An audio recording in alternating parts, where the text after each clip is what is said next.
고난주일을 맞이해서 이렇게 나오셔서 또한 영상으로 예배드린 여러분들에게 하나님의 크신 은총이 함께하길 간절히 기원합니다. 우리는 한 달 넘게 이스라엘 백성들이 건넌 광야에 대해 살펴보면서 은혜를 나누고 있습니다. 또한 광야의 특성을 통해서 하나님께서 함께 하시지 아니하면 광야길을 절대로 넘을 수 없다라고 하는 것을 우리가 살펴보았어요.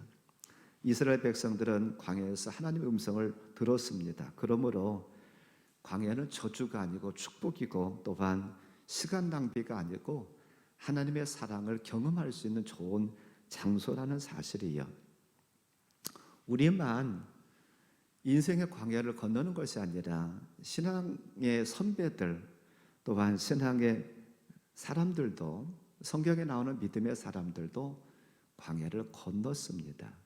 또한 하나님께서 그들을 광야로 집어넣으셨어요. 그리고 광야를 건넌 다음에는 하나님의 신실한 종이 되어서 하나님 앞에 귀하게 쓰임받았던 것을 우리가 알고 있습니다. 지난주에는 믿음의 조상이라고 하는 아브람, 우리가 그 아브람이 건넜던 광야를 살펴보았습니다. 그가 건넜던 광야는 기근이라고 하는 광야, 또한 자녀라고 하는 그러한 광야를 건넜습니다. 그는 25년간이나 오랜 기다림 속에 그는 있었고, 사실은 아브람이 25년을 기다린 것이 아니라 하나님께서 아브람을 기다리셨다. 그가 낮아지기까지, 나는 아무것도 할 수 없는 존재입니다라고 항복할 때까지 하나님 25년간 기다렸다라고 지난주 우리가 생각해 보았죠. 오늘은 고난주일을 맞이해서 예수님께서 건너던 광야를 좀 생각해 보려고 합니다. 여러분들 그렇게 예수님이 당하신 광야를 얘기를 한다고 하면 언제 예수님이 광야를 겪으셨어요? 그렇게 얘기를 할 수도 있어요. 근데 예수님께서도 시험을 받으시기 위해서 광야에 나가신 적이 있어요. 마태복음 4장 1절에 보면 그때 예수께서 성령에 이끌려 마귀에게 시험을 받으러 광야로 가사 그렇게 말하고 있어요. 어찌 보면 예수님께서도 광야를 겪으셨는데 오늘 말씀드리려고 하는 그런 광야는 예수님께서 직접 광야에 나가셔서 당한 그런 광야라기보다는 예수님의 삶 속에서 경험하셨던, 마치도 우리가 인생에서 광야를 경험하는 것과 같은 예수님의 그 광야를 오늘 좀 말씀을 드리려고 합니다. 그러면서 함께 은혜를 나누기를 원하는데, 오늘도 제가 광야를 살다라고 하는 이진희 목사님의 그 책을 많이 참조하면서 말씀을 드립니다. 오늘 두 가지의 예수님의 광야를 말씀드리고 싶어요. 첫째로는 예수님이 경험하셨던 첫 번째 광야는 무명의 이름 없이 빛도 없이 살았었던 예수님께 당하셨던 무명의 광야입니다. 예수님은 우리가 잘 아는 것처럼 하나님의 백성을 구하기 위해서 온 세상에 구주로 오셨어요. 죄와 죽음과 사탄의 종로로 타던 인간을 구원하기 위해서, 인류를 구원하기 위해서 예수님께서 가장 낮고 천한 자리로 오셔서 우리를 구원하기 위해서 애쓰셨습니다. 예수님은 저와 여러분들에게 죄로부터의 해방을, 또한 죄로부터의 구원을 주셨어요. 예수님은 죄와 죽음과 사탄의 얽겨매 있었던 저와 여러분들 출애굽시키기 위해서, 출애굽시켜서 진정한 가난, 진정한 구원을 주시기 위해서 이 땅에 오셨지요. 예수님은 베들레헴에서 탄생하셨습니다. 그런데 우리가 보통 예수님 부를 때 뭐라고 부르냐면 나사렛 예수다라고 불러요. 예수님이 베들레헴에서 탄생하셨다고 하면 베들레헴의 예수라고 부를 수도 있을 텐데 베들레헴의 예수라고 부르질 않습니다. 또한 예수님께서 공생애를 시작하시면서 어디서 주로 많이 활동하셨느냐 하면 가버나움에서 많이 활동하셨어요. 그러면 가버나움의 예수다라고 부를 수도 있을 텐데 가버나움의 예수라고 부르지를 않아요. 예수님께서 십자가에서 돌아가시고 또한 부활하시고 승천하신 곳이 어디냐면 예루살렘입니다. 그런데 예수님을 예루살렘 예수라고 부르지 않고 오직 어린 시절에 자라셨던 나사렛 예수? 나사렛 예수 그렇게 불러요. 요한복음 19장 19절에 보니까 예수님께서 죽으실 때에 그 패를 써붙였는데 뭐라고 써붙였나? 이렇게 패를 써붙였다는 거예요. 빌라도가 패를 써서 십자가 위에 붙이니 무슨 예수라고요? 나사렛 예수, 유대인의 왕이라 기록되었더라. 그뿐만 아니라 사도행전 3장 6절에 보면 여기에도 베드로 예수님을 나사렛 예수다라고 얘기를 하고 있어요. 베드로가 이르되 은과 금은 내게 없거니와 내게 있는 이것을 내게 주느니 나사렛 예수 그리스도의 이름으로 걸으라 라고 말하고 있어요. 여기서도 나사렛 예수, 가버나움 예수 혹은 예루살렘 예수 그렇게 부르지를 않고 나사렛 예수다라고 부르고 있어요. 예수님의 사역에 있어서 그 중요성을 따진다고 하면 나사렛 예수보다는 공생애를 사셨던 가버나움 예수가 더 중요할 수도 있고, 그것보다는 예수님께서 죽으시고 부활하시고 승천하세요. 또한 교회가 세워진 첫 번째 교회가 세워진 예루살렘이 더 맞을 수도 있어요. 그런데 굳이 나사렛 예수라고 왜 붙일까? 그것은 의미가 있다라고 하는 거예요. 예수님 당시에 예루살렘의 인구는 약 5만 명 정도 됐다고 합니다. 지금으로 말하면 5만 명 정도는 그렇게 큰 도시는 아닌데 예수님 당시 5만 명이라고 하면 상당히 큰 도시예요. 그 예루살렘에는 학교도 있고 시장도 있고 상점도 있었고, 또한 예루살렘에는 네노라 하는 랍비들이 즐비했던 곳입니다. 또한 예루살렘에 우리가 잘 아는 것처럼 예루살렘에 성전이 있었죠. 그리고 그 성전을 언제라도 출입할 수 있는 곳, 그것이 바로 예루살렘입니다. 그런데 이와 반면에 예수님 당시에 나사렛은요, 인구가 한 300에서 400명 정도밖에 되지 않았다고 그래요. 그러면 5만 명이라고 하는 예루살렘에 비한다고 하면 이 나사렛 300명, 400명 정도밖에 되지 않은 이 나사렛은 너무나도 초라한 작은 시골 구석에 불과합니다. 그래서 나다나엘이 뭐라고 예수님을 조롱하고 비난했어요? 나사렛에서 무슨 선한 것이 나올 수가 있느냐라고 나다나엘이 예수님을 비난했던 것을, 조롱했던 것을 봐요. 그와 마찬가지로 그처럼 이 나사렛은 사람들에게 잘 알려지지 않은 곳입니다. 무명한 곳이에요. 드러나지 않는 곳, 누구도 잘 알지 않는 곳. 우리나라 사람들도 서울이라고 하는 곳은 다 압니다. 가봤든 안 가봤든 간에 서울이라고 하면 다 알아요. 근데 저 시골 구석에 조그마한 동네를 얘기를 하면은 우리도 모르는 경우들이 많아요. 그와 마찬가지로 그 당시에 예루살렘이라고 하는 것은 모든 사람이 다 선망의 대상이었고 다 가보고 싶은 곳이었고 다 아는 곳이었지만 이 나사렛은 아주 변방이었고 촌뜨기의 시골 구석에 불과했었던 곳이라고 하는 거예요. 그래서 어찌 보면 예루살렘에 비한다고 하면 이 나사렛은 광야와 같은 곳입니다. 그런데 왜 예수님께서 이 나사렛에도 평생 사셨을까? 예수님이 만일 원하셨다고 한다고 하면 이 나사렛을 떠나서 가버나움에 가서 살 수도 있을 것이고 예루살렘에 가서도 사실 수 있었을 거예요. 그럼에도 불구하고 예수님께서는 이 나사렛을 떠나지 아니하고서는 공생의 전에는 이 나사렛에서 사시면서 나사렛 예수라고 불렸습니다. 여기에는 의미가 있어요. 이 나사렛이라는 단어는 네체르라고는 원래 단어입니다.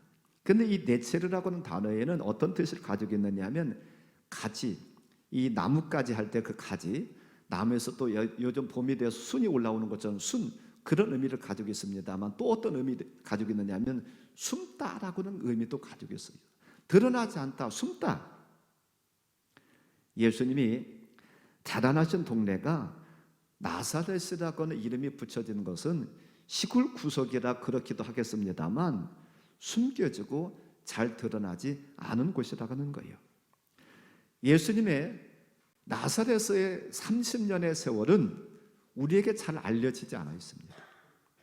물론 예수님께서 12살 때 예루살렘 성전에 올라가셨다가 뭐 부모에게 잃어버렸고 그런 것 하나만 기록되어 있지, 그 이외에 30년의 공생의 기간 동안에, 공생의 전에 그 기간 동안 30년은 성경에 기록이 없어요. 드러나지 않은 곳이에요. 어찌 보면 예수님께서 이 30년 동안 자신을 세상에 드러내지 않고선 어찌 보면 숨어서 사셨어요. 하나님이 예수님을 이 나사렛이라고 하는 시골 동네에다가 꽁꽁 숨겨두셨어요. 그리고 때가 되니까 하나님께서 그분을 세상에 나오게 하셨다고 하는 거예요. 나사렛은 바로 그런 의미가 있는 곳이에요. 우리는 누구나 다 인생의 무대에서 1인자가 되고 싶어 합니다. 뜨고 싶어 합니다. 최고가 되기를 원해요. 남들로부터 칭송을 받고요, 남들로부터 박수를 받고 싶어 하는 것이 우리의 마음입니다. 그런데 예수님은 공생의 전에 그렇게 사시지 않았다고 하는 거예요. 무명의 세월이 30년간 있었어요. 예수님이 공생애를 시작하시기 전에는 우리 인간과 똑같은 삶을 사셨어요. 성경에 보면 유명하지만 이름이 나와 있지 않은 몇몇 사람도 있는데, 그 중에 하나가 누구냐면 동방 박사들이 아닌가 그렇게 생각을 해요. 그들은 광야를 지나서 목숨을 걸고 아기 예수님께 경배하러 온 사람들입니다. 아마 오고 가는데, 학자들에 의하면 오고 가는데 그 기간이 한 1년 정도 걸렸을 것이다라고 얘기를 해요. 그리고 또한 그 경배하러 오기 위해서 그 길에 까는 시간뿐만 아니라 그곳을 가기 위해서 많은 경비도 들었을 겁니다. 그런데 이 아기 예수님을 경배하기 위해서 엄청난 시간을 투자하고 물질도 투자하고 정성을 투자해서 예수님 만나고 돌아갔는데, 성경에 보면 그들의 이름이 없어요. 그냥 동방 박사들이다라고만 나와 있지, 예수님 경배에서도 동방 박사들 이름이 없습니다. 단지 그들이 한 일만 기록을 해놓았어요. 어찌 보면 유명한 무명시가 아닌가 그런 생각을 해봐요. 슈바이처라는 분을 여러분 잘 아실 겁니다. 슈바이처는 박사학위가 3개나 있었다고 그래요. 그런데 그는 그 모든 것을 버리고서는 아프리카 밀림에 들어가서 그곳에서 평생을 살면서 그곳의 환자들을 돌보는 일을 하셨지요. 어찌 보면 문명세계를 버리고 마치 또 나사렛을 찾은 것과 같은 그의 삶이었습니다. 우리는 나사렛이라고 하는 곳을 떠나서 예루살렘으로 가고 싶어 해요. 유명해지고 싶고 드러나고 싶어 합니다. 교회 안에서조차도 뭐라고 그래요? 다른 사람이 나 안 알아준다고서는 소위 말해서 삐칩니다. 어떤 분은 그래요. 목사님, 아무게 좀 칭찬 좀 해주세요. 저 사람 안 알아주면, 칭찬 안 해주면요 삐쳐요 그래요. 예수님은 무명으로, 예수님은 남이 알아주지 않는 곳에서 도리어 그것을 본인이 숨어서 사셨는데, 우리는 드러내고 싶어 합니다. 우리는 소위 말해서 남이 알아주는 걸 좋아해요. 안 알아주면 교회에서 사랑이 있다 없다라고 얘기를 하면서 우리가 이렇게 살아가고 있습니다. 이게 우리가 주님을 따르는 자의 자세로서 옳은 것인가 한 번쯤은 곰곰이 생각해보는 저함들 되기를 바랍니다. 공생 이전에 예수님은 우리와 똑같이 나사렛에서 인간의 모습으로 사셨어요. 오늘 우리는 고난주일을 맞이하면서 예수님께서 이름 없이 빛도 없이 드러내지 않고 조용히 사셨던 그런 모습을 우리가 본받아야 될 줄 압니다. 우리 예수님을 따른다고 그래요. 예수님 믿는다고 그래요. 진정 예수님 믿는 게 무엇입니까? 주님이 사셨던 것처럼 우리가 살아가는 것, 그게 예수님 믿는 것 아니겠어요? 예수님은 오늘 말씀을 통해서 우리가 분명히 깨달을 수 있는 것은 무명으로, 남이 알아주지 않아도 묵묵히 살았다라고 하는 거예요. 남이 알아줘야만, 또 아닌 말로 어디에 참석해서 꽃이라도 하나 달아줘야만 좋아하는 우리가 아니라, 알아주지 않아도 그걸로 족할 줄 아는 저와 삶이 되기를 주님의 이름으로 간절히 축원합니다. 두 번째, 예수님께서 겪으셨던 광야는 어떤 광야냐면 십자가의 광야, 배신과 천대와 멸시와 죽음의 광야를 예수님께서는 또한 겪으셨어요. 복음서를 보면, 사복음서를 보면 마태복음부터 요한복음을 가리켜서 사복음서라고 그러는데 예수님의 행적을 기록해 놓았습니다. 그런데 예수님의 그 행적을 크게 두 부분으로 나눈다고 하면, 첫째 부분은, 앞에 부분은 예수님께서 공생애를 시작하시면서 천국 복음을 힘있게 전하셔요. 그리고 또한 때로는 바리새인들을 가르쳐서, 유대인들을 가르쳐서 독사의 새끼들이라 하시면서까지 심하게 화를 내시기도 해요. 그리고 그들을 가르치십니다. 또한 병든 자를 치유하셔요. 그래서 이런 사건으로 많은 기적을 행하셨던 것이 전반부의, 복음서의 전반부의 한 부분입니다. 그래서 이때는 하나님의 나라가 점점점 확장돼 가요. 많은 사람들이 예수를 믿는 그런 역사가 나타나요. 기적과 이적을 통해서 많은 사람이 예수님께 쫓아나와요. 그런데 어느 시점에 이르러서는 이 분위기가 완전히 바뀌어요. 앞에 부분, 천국 복음을 전하시고 가르치시고 병든 자를 고치시고 그럴 때는 사람들이 막 몰려들어서 마치도 그냥 부풀어 오르는 것 같은 그런 분위기였는데, 어느 순간에 이게 확 가라앉아요. 어느 순간에 확 가라앉으냐면요, 예수님께서 고난을 받으시는 그 시점부터 이 분위기가 싸늘해집니다. 조금 전에 보았었던 천국 복음을 전하신다든지 고치신다든지 이적을 행하신다든지 그러면 어떤 기온으로 얘기한다면 따뜻해요. 뜨거워요. 그런데 어느 순간부터는 완전히 차지는데, 그때가 언제냐면 순환과 고난부터 그래요. 마가복음 14장 10절 11절 보면 이런 말씀이 나와요. 12 중에 하나인 가룟 유다가 예수를 넘겨주려고 대제사장들에게 가매 그들이 듣고 기뻐하여 돈을 주기로 약속하니 유다가 예수를 어떻게 넘겨줄까 하고 그 기회를 찾더라라고 말하고 있어요. 예수님은 가룟 유다의 배신을 통해서 십자가의 광야로 들어가게 됩니다. 그리고 또한 예수님께서는 겟세마네 동산에서 고민하면서 밤을 새워가면서 기도하셔요. 이때부터 예수님은 버림의 광야, 배신의 광야, 모욕의 광야, 굴욕의 광야, 고난의 광야, 결국은 죽음의 광야를 지나시지요.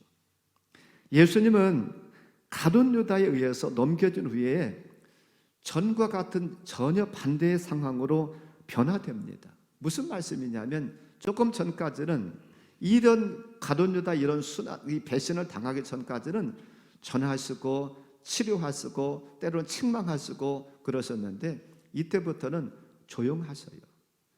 때리면 맞습니다. 끌고 가면 끌려갑니다. 무엇을 물으면 그냥 조용하게 대답을 해요. 갖은 모욕과 굴욕을 당하십니다. 침을 뱉으면 그냥 가만히 침뱉음을 당하셔요. 모욕을 당할 때도 가만히 당하십니다. 십자가 끌고 가서 십자가에 매달릴 때도 예수님은 가만히 계셔요. 저항하지 않습니다. 이사야 53장 7절 말씀에서 그가 곤욕을 당하여 괴로울 때에도 그의 입을 열지 아니하였음이요 마치 도수장으로 끌려가는 어린 양과 털 깎는 자 앞에서 잠잠한 양같이 그의 입을 열지 아니하였도다. 예수님은 이렇게 멸시천대를 받았지만 한 말씀도 하시지 않아요.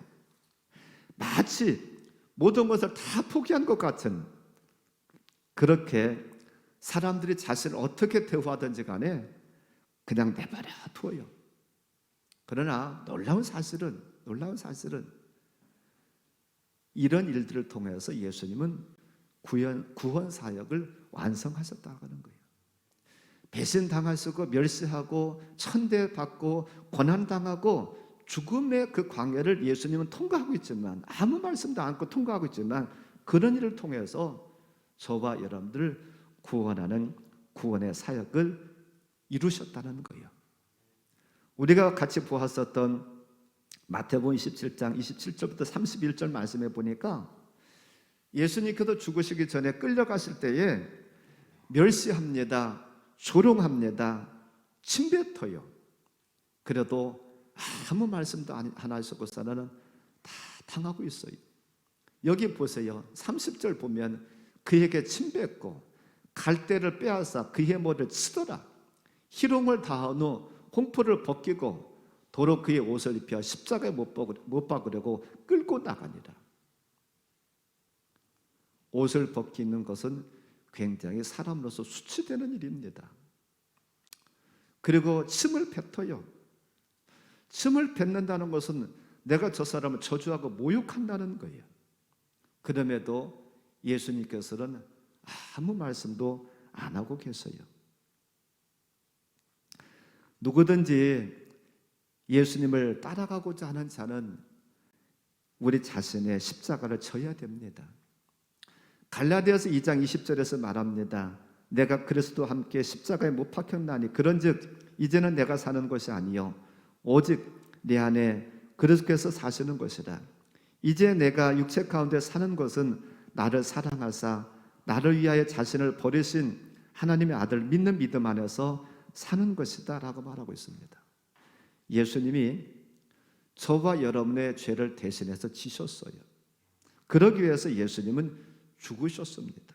그런데 예수님께서 저와 여러분 위해서 십자가에 죽으실 때에 예수님만 죽은 것이 아니라 저와 여러분들도 죽었다는 사실이에요.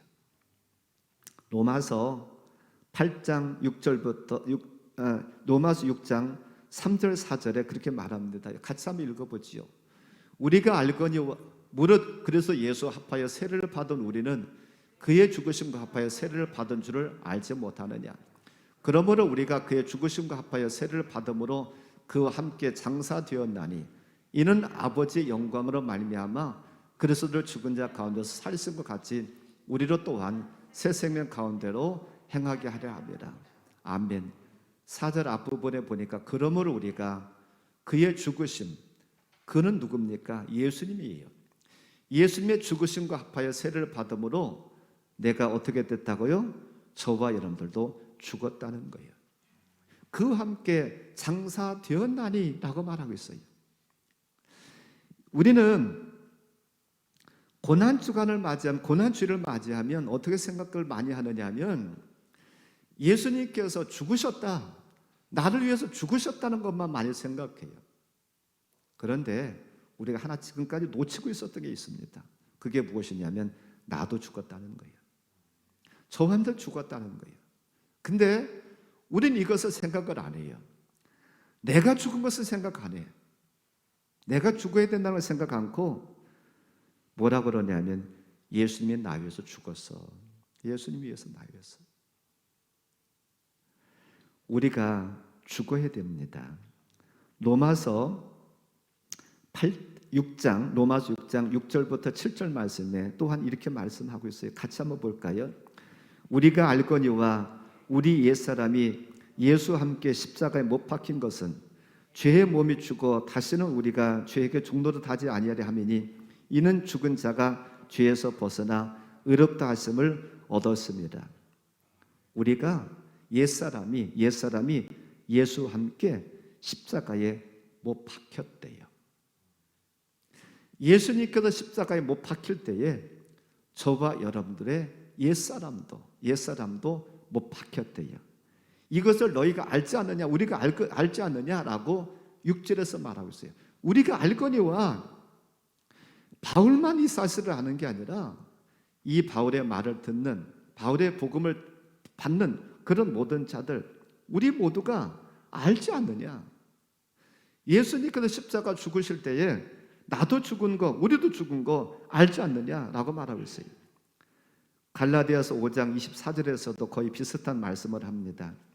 그리스도 예수의 사람들은 육체와 함께 그 정욕과 탐심을 십자가에 못 박았느니라. 뭐라고 하고 있어요? 못 박았대요. 이미 못 박아야 된다라고 말하고 있지 않아요. 예수님께서 죽으심을 믿는 자들은, 예수님께서 십자가에 죽으심을 믿는 자들은 예수님께서 십자가에 못 박히시는 그 순간에 누구도요? 나도, 우리 모두도 십자가에 이미 못 박은 사람들이라는 거예요.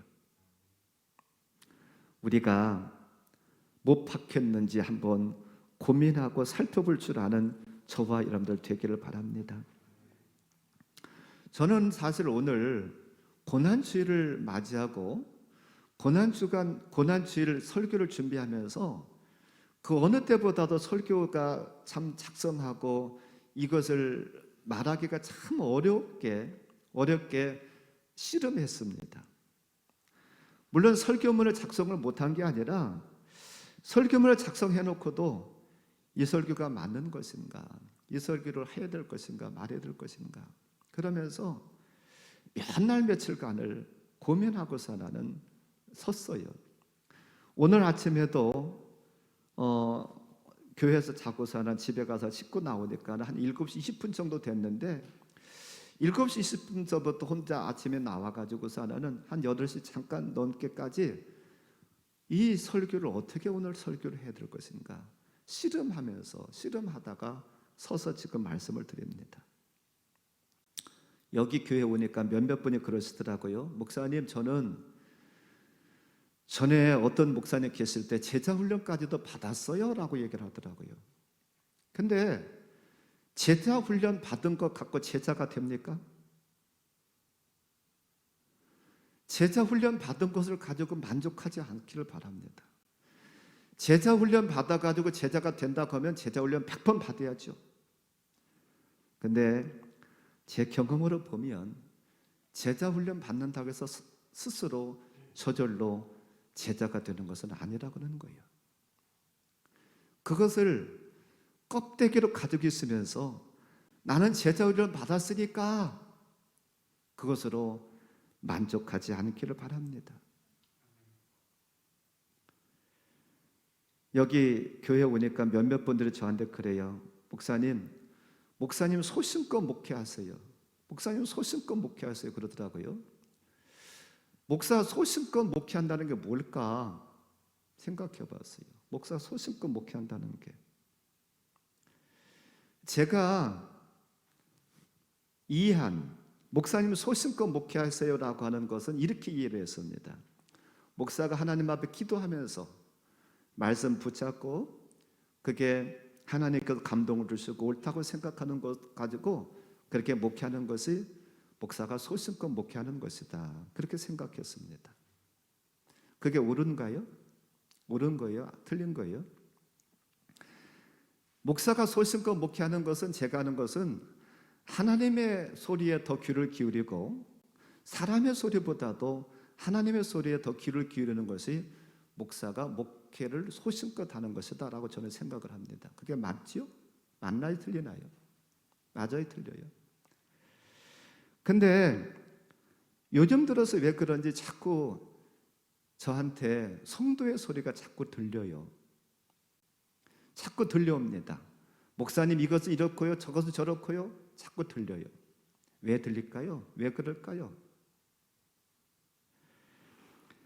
사사기 17장 6절 말씀에 보면 오늘 김영정 권사님이 기도하시면서 여기를 어떻게 저하고 영적으로 통한 것 같아요. 사사기 17장 6절 말씀에 보면 이런 말씀이 나옵니다. 같이 한번 읽어볼까요? 그때에는 이스라엘의 왕이 없으므로 사람마다 자기 속에는 옳은 대로 행하였더라. 이게 사사기 17장 6절의 말씀인데, 사사시대에 이스라엘 왕이 없으므로 사람마다 자기 옳은 대로 행했대요.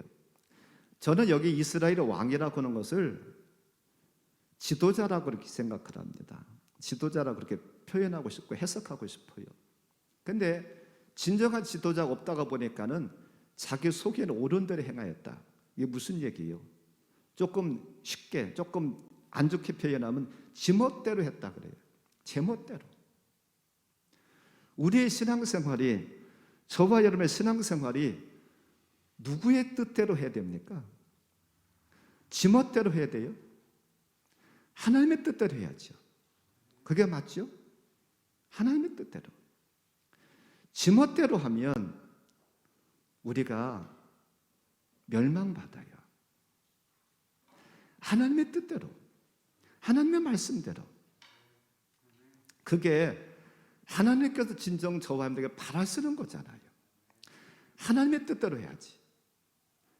기도하면서 말씀 붙잡고 목사가 해도 안 따라와. 여러분에게 한번 물어보지요. 기도하는 것이 하나님의 뜻이 아니에요.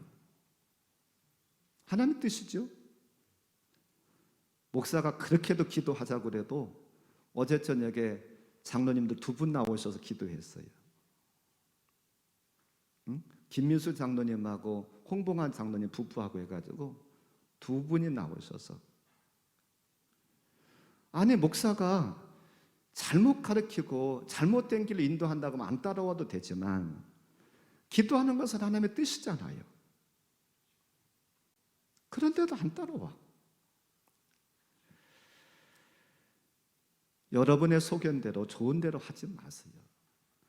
하나님께서 무엇을 바라시느냐, 하나님께 진정으로 원하시는 게 무엇이냐, 그걸 살필 수 있기를 바랍니다. 또 성경도 좀 읽자. 여러분 집에서 성경 잘 읽습니까? 잘 안 읽잖아요. 그러니까 사순절 기간만큼이라도 좀 성경 좀 읽어봅시다. 저녁에 나와서 우리가 성경 읽어요. 그래도 그냥 저녁 예배 늘 나오시는 분들만 거의 나오시지 더 나오시지 않더라고. 저는 요즘 들어서 이런 말씀 한다고 좀 여러분들이 좀 그냥 이해하고 들으세요.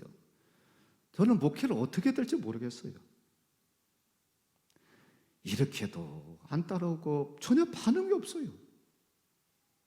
이게 내가 목회를 바르게 하는 것인지, 이게 목회를 바르게 안 하는 것인지 잘 모르겠어요.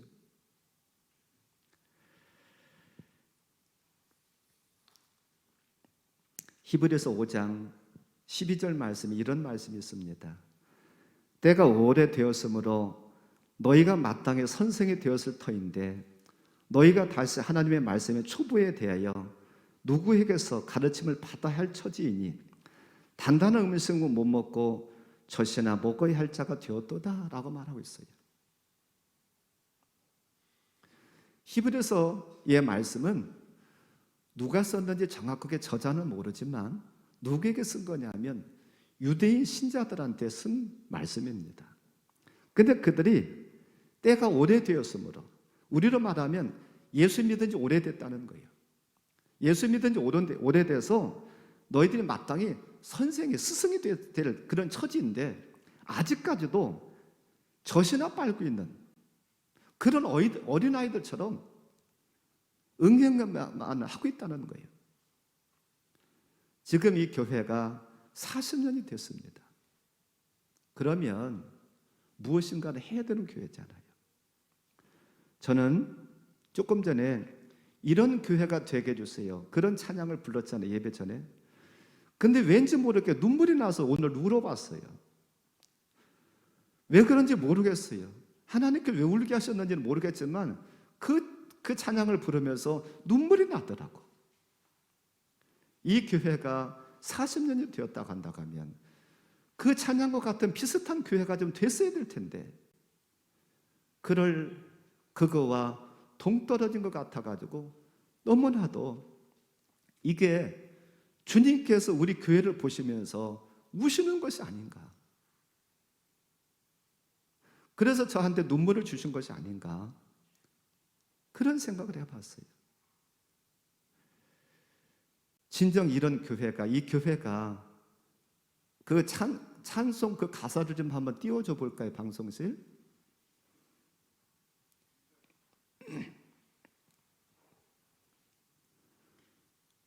교회가 40년이 됐다는 것만 우리가 자랑할 것이 아니고요, 제가 누누이 말씀드립니다. 내가 신앙생활 몇 년 했느냐 자랑하지 말자고 내가 늘 말씀드리잖아요.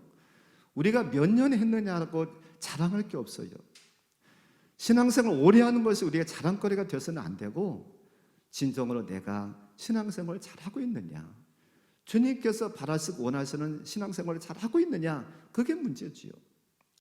진정 주님이 죽으셨다고 한다고 하면 내가 죽으면 말이 없어요. 근데 이런 말 저런 말 나와. 왜 그럴까요? 내가 아직 안 죽어서 그래. 살아있어서 그래. 이 십자가 보세요. 십자가의 빨간 표시는 뭐예요? 예수님이 십자가의 죽음이에요. 주님만 죽으신 것이 아니라 우리 모두가 죽어야 됩니다. 그래야 저런 교회가 돼요. 진정한 예배가 숨쉬는 교회, 주님이 주인 되시는 교회, 믿음의 교회가 쌓이는 교회, 최고의 찬양이 입술의 찬양이 아니라 마음에서부터 울려나오는 찬양이 있는 그런 교회가 되지요. 오늘 저는 이래서 아까 잠깐 말씀드린 것처럼 오늘의 설교가 너무나도 어렵다고 말씀드린 거예요. 몇 날 며칠을 설교문을 작성해놓고 씨름을 했어요. 새벽에도 저녁에도 오늘 아침에도 오늘 아침까지도 이걸 어떻게 내가 전해야 될 것인가 씨름을 했습니다. 주님의 십자가의 죽음만 생각할 것이 아니라 내가 진정 죽었는가, 내가 진정 죽었는가 한번 고민해보는 계기가 되기를 바랍니다. 주님이 이 교회를 보면서 저와 여러분들 보면서 눈물 흘리고 계시다는 사실을 생각하기를 바랍니다. 야, 네가 지금 신앙생활 한 지 오래되었는데, 이 교회가 여기 세워진 지 오래되었는데 아직까지도 교회의 참다운 모습을 못 보여주고 있고 성도다운 성도의 모습을 못 보여주는 게 주님이 너무나도 가슴 아프신 것 같아요. 제가 오늘 아침에 그걸 느낍니다. 우리가 진정으로 하나님의 사람들이 되기를 바랍니다. 제자 훈련 받은 것 갖고 만족하지 않기를 바랍니다. 저와 여러분들 제자가 되어야 돼요. 제자가 되기 위해서는 예수님께서 십자가 죽으신 것처럼 저와 여러분들이 십자가에서 죽어야 주님이 살고 주님의 영광만 드러나고 저런 노래의 가사처럼 저런 교회가 될 수가 있어요. 우리는 오늘 고난주를 맞습니다. 주님의 십자가의 죽음에 같이 동참하는 저와 여러분들 되길 바랍니다. 예수님께서 배신을 당하셨어요.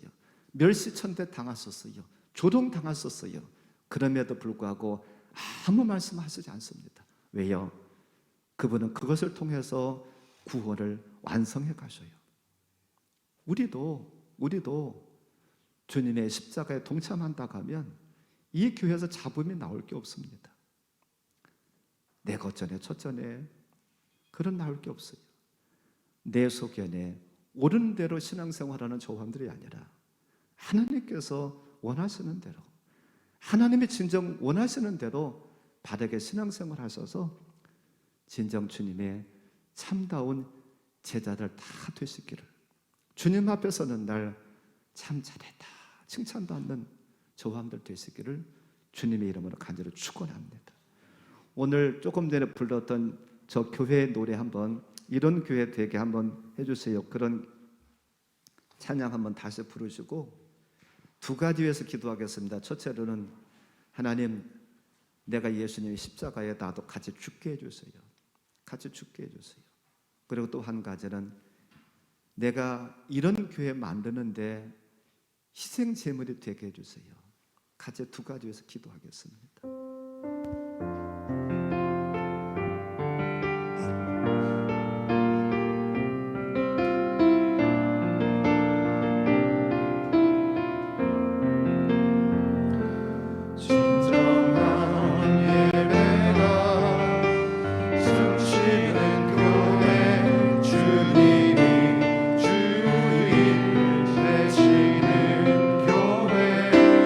믿음의 길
나